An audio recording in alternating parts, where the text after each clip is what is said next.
Muito boas-vindas ao BlackTech, tecnologia ao alcance de todos.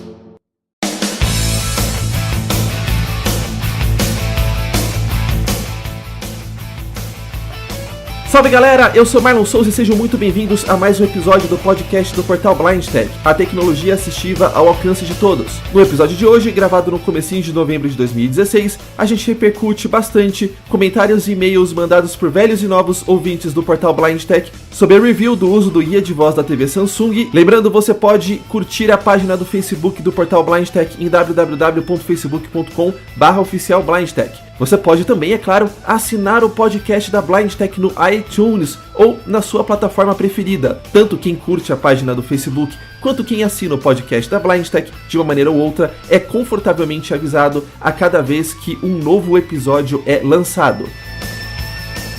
Você pode também, claro, acessar www.blindtech.com.br. Lembrando, nós não temos apenas podcasts, nós temos artigos escritos também. Aliás, nessa fase mais corrida, a gente vai acabar escrevendo bastante, então vale a pena você dar uma olhada no site. Se você quiser também, você pode assinar os nossos RSS, e se você não sabe o que é isso, dá uma olhada aí nos episódios passados da BlindTech, que a gente fala bastante sobre o assunto.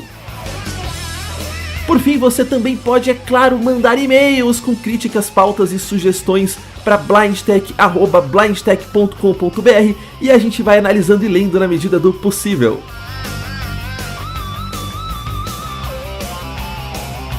E antes de prosseguir, apenas um recadinho: o portal da deficiência visual mandou para sua lista de assinantes um anúncio do episódio que a BlindTech fez sobre o uso do guia de voz com a TV Samsung.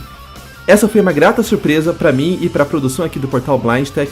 Nós soubemos deste e-mail quando ele chegou às nossas caixas postais, o que significa que ninguém avisou a gente de que isso ia ser feito, e isso nos deixa muito contentes, porque alguém lá da editoria do portal da deficiência visual ouviu o episódio e achou suficientemente bem feito, ou interessante, ou relevante, para compartilhar com a lista de assinantes deles, cujo alcance eu estimo seja bem maior do que o tipo de divulgação que a gente vinha fazendo. Então, a gente sabe que muitos de vocês não conheciam o portal, nem o podcast, e que através deste e-mail vocês chegaram e conheceram. Sejam muito bem-vindos, ouçam os episódios antigos, porque, salvo exceções, às vezes a gente falou lá do lançamento do iOS 8 ou do iOS 9, a grande parte das coisas que a gente já demonstrou continua extremamente válida, e se vocês gostarem, ajudem a divulgar, a contar. Enfim, a BlindTech quer continuar a fazer da tecnologia assistiva algo cada vez mais ao alcance de todos. Portanto, muito boas-vindas a vocês que, através deste e-mail, conheceram o trabalho,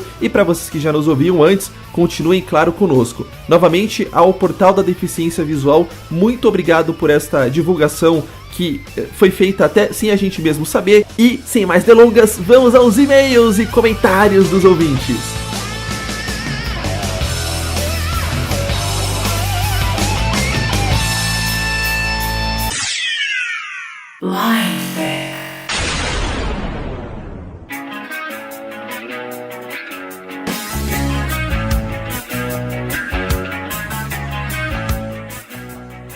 Bom, o episódio sobre o review da TV Samsung deu bastante repercussão e a gente vai ler aqui alguns comentários que foram feitos sobre ele. A gente vai dar uma resumida, mas para aqueles de vocês que se interessaram muito sobre o assunto, vale a pena entrar lá em www.blindtech.com.br, vai ter esse episódio. Se vocês clicarem lá, deem uma lida nos comentários, porque a discussão comeu solta lá, no sentido bom da palavra. Tem muita coisa legal que foi dita, redita, corroborada. Enfim, a gente até levantou material para fazer alguns outros episódios só dos comentários dos ouvintes. Muito obrigado, galera. Continuem comentando os episódios. Quanto mais a comunidade conversar, discutir, debater, trocar informação, a gente tem uma condição de vida e de informação melhor para todos nós. A gente queria agradecer o Geofilho, que listou alguns modelos de TV acessíveis além da Samsung e deu uma geral sobre o que é que cada uma tem. Segundo ele, o resumo da ópera é o seguinte: as TVs Panasonic têm um sistema operacional próprio e tem guias de voz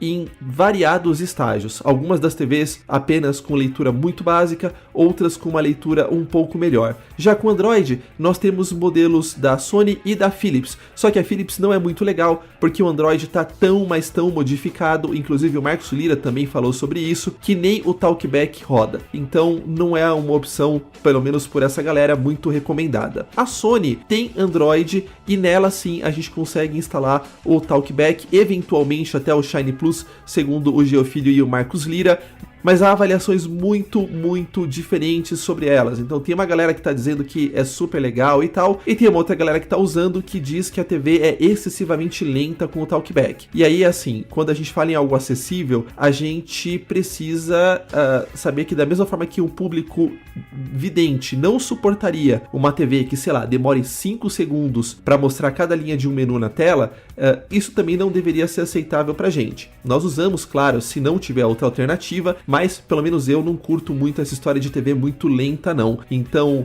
uma coisa é você dizer que a TV é usável, né? E aí por usável a gente tem N conceitos que a gente pode discutir. Outra coisa é você dizer que ela é acessível ou ela está no padrão que as pessoas que enxergam teriam ao usar o mesmo produto, né? No caso da velocidade aqui incomoda bastante. Muito obrigado, Geofilho, por toda a colaboração que você deu, pelas pessoas que você apresentou o podcast. Aliás, pessoas estas, por sinal, como o Marcos Lira, que também nos parabeniza bastante pelo podcast, diz que não conhecia, vai passar a acompanhar. Cara, sinta-se muito à vontade, todos vocês, muito obrigado novamente. E o Marcos Lira estava dizendo justamente que a Sony, na opinião dele, é um pouco lenta com o Talkback, se bem que ele diz que depois tem novos modelos da Sony, ou do sistema que ele não chegou a testar, mas que a que ele testou, pelo menos, era bastante lenta. O Marcos também falou que a Sony, apesar de ter o Talkback e tal, impossibilitava ele de fazer coisas básicas, a meu ver, por exemplo, como a sintonia de canais, né? E aí é que a gente vê o quanto a acessibilidade está carente e o quanto os engenheiros dessas fábricas não testam direito ou não tem alguém que saiba o que está fazendo para ajudar eles a testarem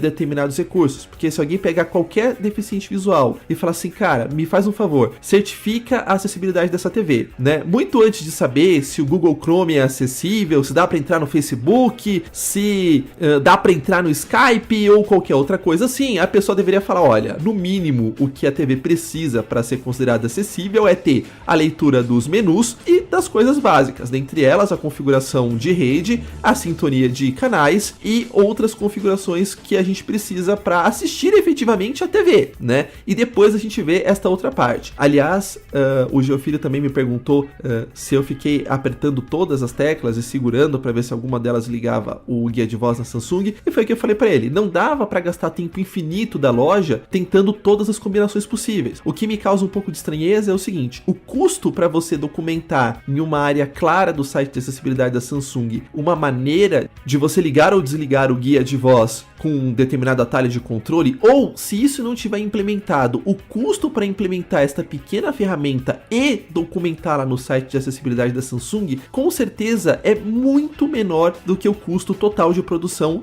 do leitor de telas em si, né? Então não é uma questão de, vai custar muito caro se eu fizer um triplo toque do botão menu, ou um triplo toque do botão verde ou vermelho ou amarelo ou qualquer coisa assim, ativar ou desativar o guia de voz. Não, é só que ninguém teve a calma ou o conhecimento para ir lá para os engenheiros e falar, este pequeno recurso aqui é essencial. E é essencial, certo? Não me adianta ter um leitor de telas fantástico se eu não consigo ativar sozinho. Então, alô engenheiros da Samsung, da Sony, da Panasonic, da Google, da Apple, qualquer empresa aí que está pensando em fazer acessibilidade, chamem alguém de User Experience com o mínimo de qualificação para ajudar vocês a desenharem os recursos de acessibilidade dos seus aparelhos. Enquanto não tiver alguém ou deficiente visual qualificado, ou mesmo que não seja deficiente visual, mas com o mínimo de experiência de como um cego mexe em determinadas funções de determinados aparelhos, vocês vão andar em roda e vão bater a cabeça e vão continuar entregando produtos péssimos ou muito bons, mas que faltam alguma coisa essencial para serem usados. Fica a dica aí, hein, galera? Fica a dica aí. Pessoal de UX, pessoal de engenharia, vamos procurar quem entende do assunto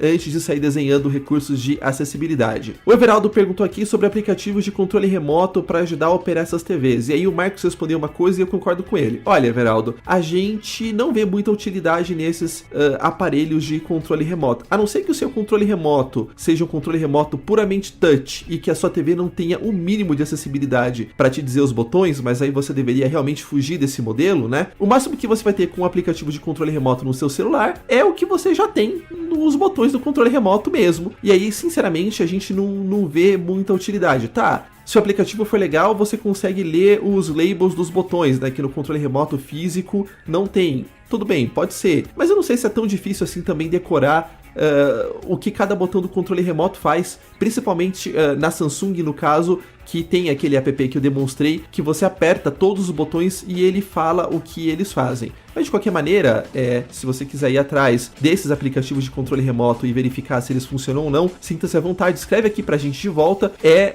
algo que eu não vejo assim tanta utilidade, mas que a gente respeita muito quem gosta ou quem precisa usar. Se você tem uma dificuldade um pouco maior de decorar o que cada botão do controle remoto faz de fato, pode ser uma alternativa. O Givago, ou a Givago, desculpa, eu não consigo saber exatamente pelo nome e pelo e-mail também não ficou muito claro. Desculpa, perguntou se a gente não testaria outras TVs da mesma forma que a gente fez o review da TV Samsung. E aí ele falou, olha, por que vocês não conversam com os fabricantes e não descolam os aparelhos e tal? Ou ela, né? Olha, Givago, a gente tem uma produção muito pequena aqui e todos nós temos outras tarefas. Enfim, a Blind Tech não tem fins lucrativos, ela não gera renda, então a gente precisa, lógico, fazer outras coisas para conseguir tocar as nossas vidas adiante. Então a gente não tem tempo de ficar indo atrás das fábricas e descobrindo qual é o departamento de RP, com quem que fala, como que faz ou não faz. Mas a gente gostaria muito de fazer, né? Porque vocês parecem ter gostado da maneira que a gente demonstrou as coisas. Então, se você ou se mais alguém quiser fazer esse meio de campo e tentar ir atrás das fabricantes, dos departamentos de RP para, enfim, negociar a vinda desses aparelhos pra gente testar e depois devolver, não sei como é que funciona, sintam-se à vontade, nos escrevam em blindtech@blindtech.com.br, mandem um e-mailzinho aí se vocês quiserem ir atrás disso, só pra gente saber, né, o que tá acontecendo, senão um belo dia a gente chega aqui nos estúdios da Blind Tech, tem 5 aparelhos de TV que a gente não sabe de onde veio, né, mas se vocês quiserem ajudar a gente nesse caso aqui, a descolar esses aparelhos, enfim, por favor, sintam-se à vontade, a gente agradece, acredita, né, o trabalho de vocês no ar também e faz essas demonstrações na medida do possível. Muito obrigado pela sugestão, a gente tá sempre aberto a sugestões inovadoras desse tipo e também a ajudas. O blog da audiodescrição, não sei exatamente quem de lá escreveu, nos sugeriu que talvez a tecla verde possa ser usada como a tecla SAP. De novo, né? Alô, engenheiros e pessoal de User Experience. Custa chamar a tecla de SAP? Porque tecla SAP todo mundo sabe o que é. Tecla verde, a última coisa que eu ia imaginar na vida é que pudesse ser feita de tecla SAP. Olha só, eu ainda não testei esse recurso. Na verdade, desde que eu produzi o episódio, eu nem liguei a TV porque eu não tive tempo de fazer nada, mas eu vou testar isso e eu torno a informar vocês. Também um grande abraço ao Wanderson e ao Ricardo Melo, muito obrigado pela audiência, estamos juntos. Por fim, o André Carioca me avisou aqui de uma canelada que eu dei e eu humildemente peço desculpas e vou retornar ao assunto aqui em tempo hábil. No finalzinho da demonstração do uso das TVs, eu falei um pouco com vocês sobre o Chromecast, a Apple TV e as Smart TVs como um todo. Nessa oportunidade, eu disse que o Chromecast era capaz de espelhar o que estava na tela do celular para a TV. E o que significa espelhar? Significa que a mesma coisa que está sendo passada na tela do celular será exibida na tela da TV. E aí o Carioca me chamou a atenção, com razão absoluta, de que o Chromecast não funciona necessariamente assim. Quando você tem, por exemplo, um vídeo na Netflix que você está assistindo, o que você faz é, você pede para este vídeo ser exibido no Chromecast, consequentemente na sua TV, mas o seu celular não toca o mesmo vídeo. Ele está disponível para fazer outras coisas uma vez que você mande este vídeo para o seu Chromecast. Então, na verdade, ele não espelha, ele só transmite o vídeo em questão, enfim, para o Chromecast, consequentemente para a sua TV, mas ele não necessariamente toca a mesma coisa na tela, né? Mesmo porque se ele fizesse isso, você não conseguiria fazer mais nada enquanto o vídeo está sendo tocado, né? Alguns celulares têm a função de espelhar, sobretudo celulares também Android, mas nem todos. Acho até que o iOS não tem. Se tiver alguém, por favor, me avise, se souber, enfim. Mas muito obrigado pelo aviso do André Carioca, desculpem pela canelada, e está retificado a informação.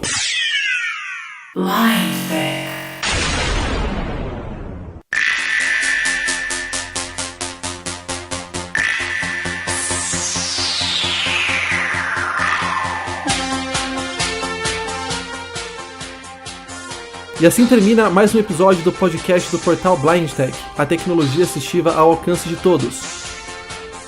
Agradecemos em primeiro lugar a Deus por ter permitido que este episódio fosse para o ar, também a Atena na produção e a todos vocês que nos ouvem e nos acompanham, você que está conosco desde o começo e você que também está chegando agora. Lembrando, vocês podem curtir a página oficial da BlindTech em www.facebook.com/oficialblindtech, assinar o podcast da BlindTech no iTunes ou no podcaster preferido para sua plataforma e também acessar www.blindtech.com.br para ler os nossos artigos escritos.